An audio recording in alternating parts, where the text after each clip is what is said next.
Hi hello வணக்கம் friends. ஐபிஎல்ல 46வது மேட்ச் சென்னை சூப்பர் கிங்ஸுக்கும் சன்ரைசர்ஸ் ஹைதராபாத்துக்கும் இடையே நடைபெறும் போட்டி இரவு 7:30க்கு சேப்பாக்கம் கிரிக்கெட் கிரவுண்டு சென்னையில் நடைபெறுதுங்க. பிச்சு வந்து பேட்டிங் பிச்சு, ஆவரேஜ் ஸ்கோர் வந்து 168 பதிவாயிருக்கு.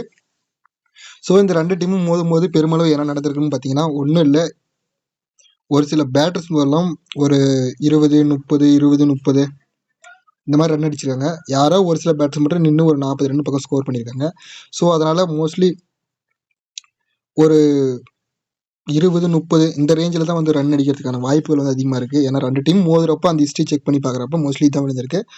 பவுலர்ஸ் வந்து மோர் இம்பார்ட்டன்ட் கொடுத்து பிக் பண்ணி வச்சுக்காங்க. பேட்டர்ஸில் ஹை பர்சன்டேஜில் யார் யார் இருக்காங்க, யார் யார் ஃப்ளாப் பண்ணுறதுக்கான வாய்ப்புகள் இருக்குன்னு சொல்லிட்டு செக் பண்ணி பார்க்கலாம்.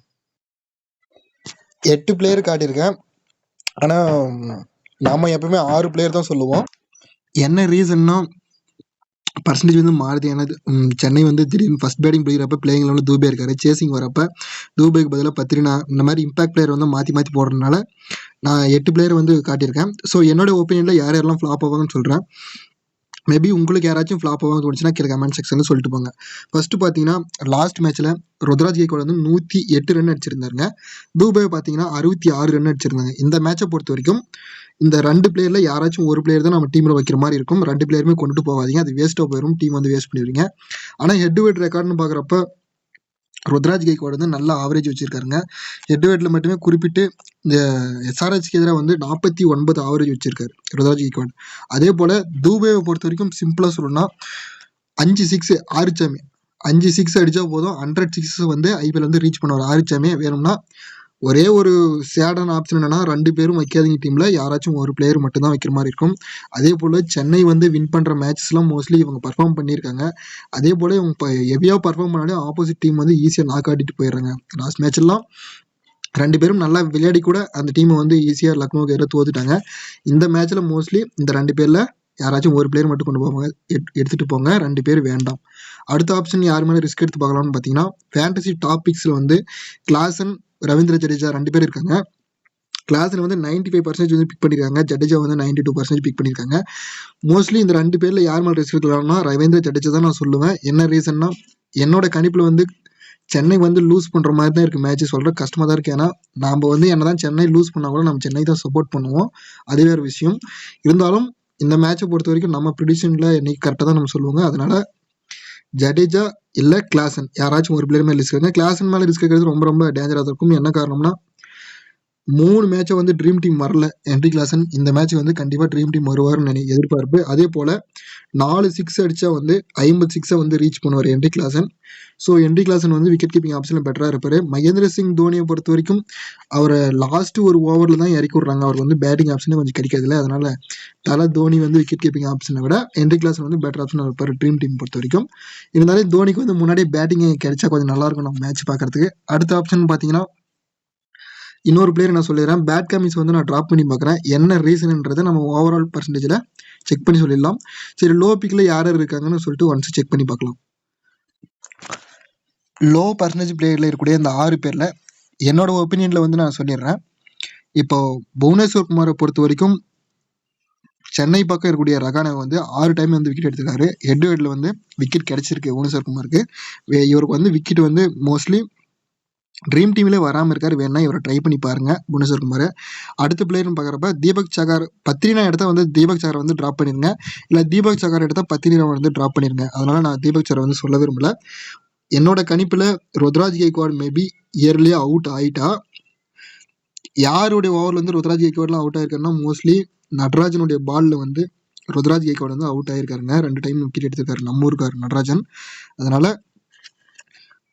ரிஸ்காக ஒரு கேப்டன் ட்ரை பண்ணுறேன்னா டேரி மிச்சல் வந்து ட்ரை பண்ணுங்க. இவர் வந்து அடிக்கவே இல்லை ரன்னு, ஆனால் நின்றுட்டாருன்னா மொத்தம் 100 ரன்னு கூட அடிக்கக்கூடிய எபிலிட்டியான பிளேயர் தான். வேணும்னா டேரி மிச்சலை கூட ட்ரை பண்ணி பாருங்க இந்த மேட்ச்சுக்கு. ஒருவேளை பிடிக்கலனா ஆஸ் ஏ பிளேயர் வந்து ட்ரை பண்ணி பாருங்க. ஏன்னா நம்ம பர்சன்டேஜ் வைஸாக லோவர் கூடிய பிளேயர்ஸை ட்ரை பண்ணுறது அவசியமாக இருக்கும். ஏன்னா ஒரு 2 பிளேயர் 3 பிளேயராக நம்ம பிக் பண்ணி வச்சா தான் ஒரு பெட்டர் டீமாக இருக்கும்.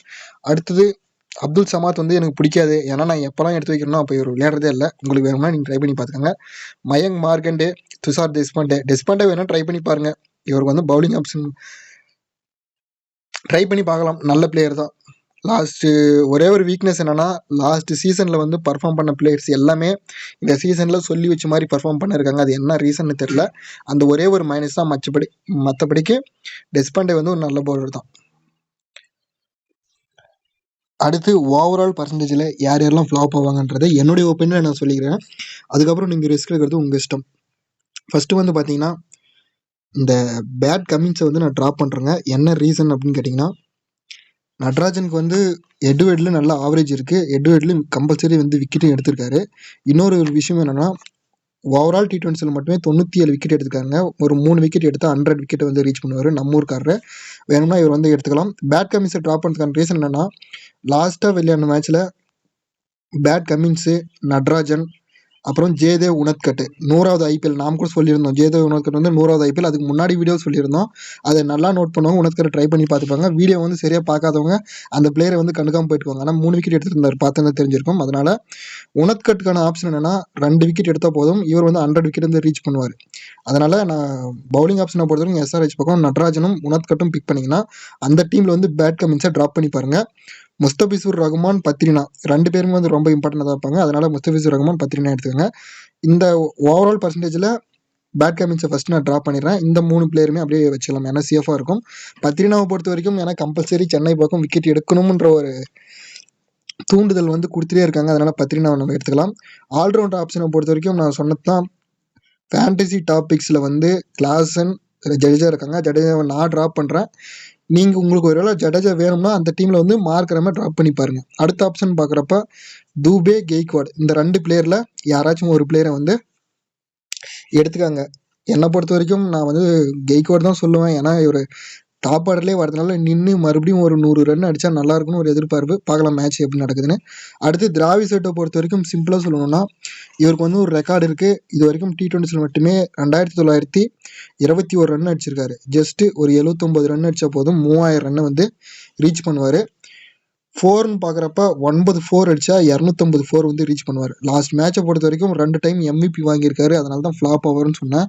ஃப்ளாப் ஆகிட்டார். ஆனால் இந்த மேட்ச் வந்து ஃப்ளாப் ஆகிறதுக்கான வாய்ப்புகள் வந்து கொஞ்சம் கம்மியாக தான் இருக்குது. மேபி லாஸ்ட்டாக பெங்களூருக்கு எதிராக விளையாடின மாதிரி திரும்ப எல்லாருமே அவுட் ஆனால் மட்டும்தான் ஹைதராபாத் தோக்கிறதுக்கான வாய்ப்புகள் இருக்குது. தவிர ரெக்கார்டு எல்லாமே வந்து சென்னைக்கு எதிராக இருக்கிற மாதிரி தான் இருக்குது. நான் உண்மையை தான் சொல்ல முடியும், வேற ஒன்றும் பண்ண முடியாது. அடுத்த பிளேயர்னு பார்க்குறப்ப அபிஷேக் சர்மா 2475 ரன் அடிச்சிருக்காரு ஓவரால் T20ஸில். ஜஸ்ட்டு ஒரு 25 ரன் அடித்தா போதும் 2500 ரன் வந்து ரீச் பண்ணுவார். ஸோ அபிஷேக் சர்மாவும் பிக் பண்ணிக்கலாம். நான் யார் யார் மேலாம் ரிஸ்க் எடுக்கிறேன்னா, ரவீந்திர ஜடேஜா, பேட் கமின்ஸு, கெய்க்வாடே எடுக்கிறேன். நான் கெய்க்வாட் தான் சப்போர்ட் பண்ணுவேன். ஏன்னா 100 ரன் அடிச்சிருக்காரு. அதே ஃபார்மில் வந்தால் நல்லாயிருக்கும். உங்களுக்கு வேணும்னா தூபே எடுத்துக்கோங்க. Abhishek Sharma, Travis Head, Heinrich Klaasen, Markram, Mustafizur Rahman, Natarajan, பத்ரினா 3 பேர் மேலே தான் ரிஸ்க் எடுத்திருக்கேன். 3 பேர் ரிமூவ் பண்ணிட்டு 3 பிளேயர் மேலே வச்சுட்டு போங்க. Low percentage players. பிளேயர் பேட்டல்னு பார்க்குறப்ப நட்ராஜன் வந்து ருத்ராஜ் கெய்க்வாட் 2 டைம் அவுட் எடுத்திருக்காரு. நெக்ஸ்ட்டு பார்த்தீங்கன்னா, இது முக்கியமான பேட்டில் இவர் தான் சைன் ஆவார்னு தெரியல. புவனேஸ்வர் குமார் வந்து ரகானேவை 6 டைம் வந்து அவுட் எடுத்திருக்காரு. இது ஒரு வீக்னஸ். அடுத்து இன்னொரு ஆப்ஷன் என்னன்னா, ஜெயதேவ் உனத்கட் வந்து ரகானேவை 2 டைம் அவுட் எடுத்திருக்காரு. பார்ப்போம் மேட்ச் எப்படி போகுதுன்னு, சுவாரஸ்யமாக இருக்கும். அதே போல் நம்ம சேனலை வந்து மறக்காமல் சப்போர்ட் பண்ணி சப்ஸ்கிரைப் பண்ண நம்ம நண்பர்கள் எல்லாருக்குமே ரொம்ப நன்றி. அடுத்து நல்லதொரு வீடியோவோட உங்களை சந்திக்கிறேன். தேங்க்ஸ் ஃபார் வாட்சிங்.